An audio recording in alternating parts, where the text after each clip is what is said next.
জয় জগন্নাথ। তো সবাইকে শুভ রথযাত্রার শুভেচ্ছা। তো এখন আমি দাঁড়িয়ে রয়েছি সৈকতনগর দীঘা। একদম দীঘা সেই যে আদি জগন্নাথ দেবের মন্দির রয়েছে একদম সমুদ্র সৈকতের পাশে। তো সেই জগন্নাথ দেবের মন্দিরে আজকে আমি চলে এসেছি। তোমাদের আজকে সেই দীঘা জগন্নাথ দেবের মন্দিরে জগন্নাথ দেবকে দর্শন করা হয়েছে। তো আমাদের সৈকতনগর দীঘার বুকে বাংলার সবথেকে বড় জগন্নাথ দেবের মন্দিরের নির্মাণ কাজ চলছে, কিন্তু সেই নির্মাণ কাজ অসম্পূর্ণ থাকার জন্য কিন্তু আমাদের সেই দীঘার জগন্নাথ মন্দির এবছর উদ্বোধন হয়নি। তো সেটা হয়তো সামনের বছর দিকে উদ্বোধন হতে পারে। কিন্তু দীঘার পাশে আরও দুটো জগন্নাথ মন্দির রয়েছে বা রথ টানা হয়।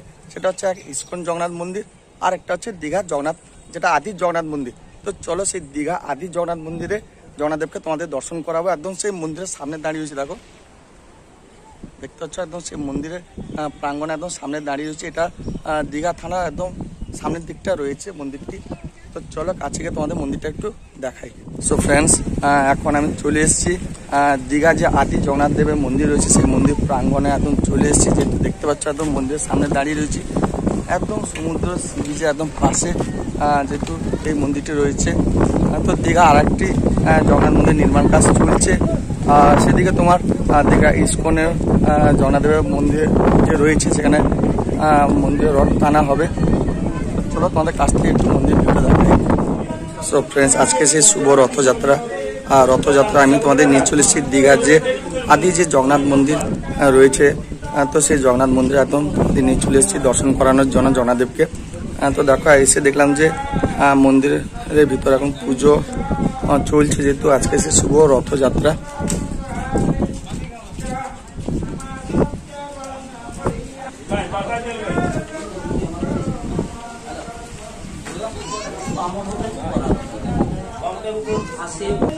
এই জগন্নাথ দেবের মন্দিরে কিন্তু জগন্নাথ দেব, বলরাম, সুভদ্রা তিনজনই রয়েছেন, কিন্তু তার পাশাপাশি আরো রয়েছেন তোমার রাধাকৃষ্ণ আর মা গঙ্গাও কিন্তু এই মন্দিরে রয়েছেন। দেখতে পাচ্ছ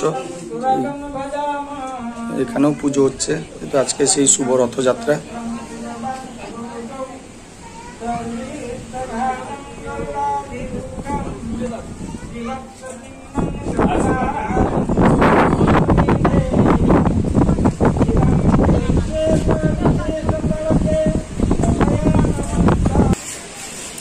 একদম পুরো মন্দিরে দেখতে পাচ্ছ পুরো পাশে রয়েছে সমুদ্র উত্তাল। সেই সমুদ্র একদম সেই সমুদ্র পাশেই হচ্ছে আমাদের সেই আদি দীঘা জগন্নাথ দেবের মন্দির। গরমে সবাই স্নান করছে সমুদ্রে, দেখতে পাচ্ছ যেহেতু গরম প্রচুর দিয়েছে, ভাবসা গরম। দীঘার বুকে এখন 34-35 কাছাকাছি টেম্পারেচার, এবং গরম আজকে সেই রকম পুরো ধামাকা গরম দিয়েছে। আর গরমে সবাই সেই উত্তাল সমুদ্রে উত্তাল ভাব হয়ে গেছে, সব স্নান করছে। এটা হচ্ছে সেই জগন্নাথ ঘাট, যেটা তোমাদের জগন্নাথের মন্দির দর্শন করালাম, দীঘার আদি জগন্নাথ মন্দির। তো সেই জগন্নাথ মন্দিরের পাশে এই সমুদ্র সি বিচ রয়েছে, যেহেতু এটাকে দীঘা জগন্নাথ ঘাট বলে। সামনের দিকটা রয়েছে সেই 116B NH, যেটা দীঘা নন্দকুমার ন্যাশনাল হাইওয়ে। আর পাশে রয়েছে দীঘা থানা। ঠিক থানার সামনের দিকটাই রয়েছে আমাদের সেই আদি জগন্নাথ দেবের মন্দির। তো সেই মন্দিরে আজকে যেহেতু রথযাত্রা, মন্দিরের ভিতর পুজো অর্চনা হচ্ছে, যেহেতু জগন্নাথ, বলরাম, সুভদ্রা তিনজন রয়েছেন, কিন্তু এই মন্দিরে মা গঙ্গাও রয়েছেন এবং রাধাকৃষ্ণ মূর্তিও রয়েছে।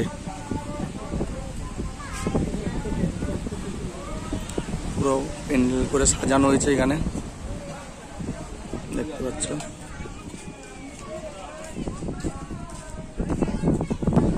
সো ফ্রেন্ডস, এইখানে কিন্তু টানা রথ হয় না।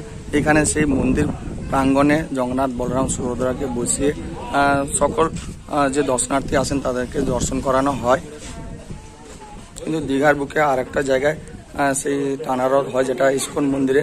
তো সেটা তোমাদের আজকে দেখাবো এবং দর্শন করাবো।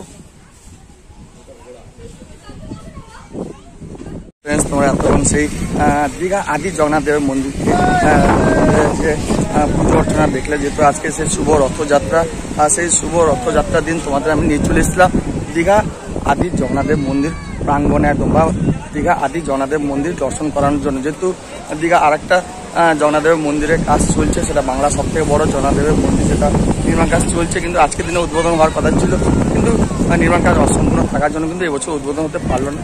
কিন্তু দীঘার বুকে আরও একটা জগন্নাথ দেবের মন্দির রয়েছে, সেটা তোমাদের দেখালাম। একদম সমুদ্র প্রাঙ্গণে পাশে যেহেতু রয়েছে দেখো এদিকটা সমুদ্র রয়েছে আর সমুদ্রের পাশে একদম রয়েছে জগন্নাথ দেবের মন্দির। তো আজকে সেই দীঘা আদি জগন্নাথ দেবের মন্দির তোমাদের দর্শন করালাম। কেমন লাগলো অবশ্যই কমেন্ট করে বলো, আর ভালো লাগে ছোটো লাইক শেয়ার সাবস্ক্রাইব করে দিও।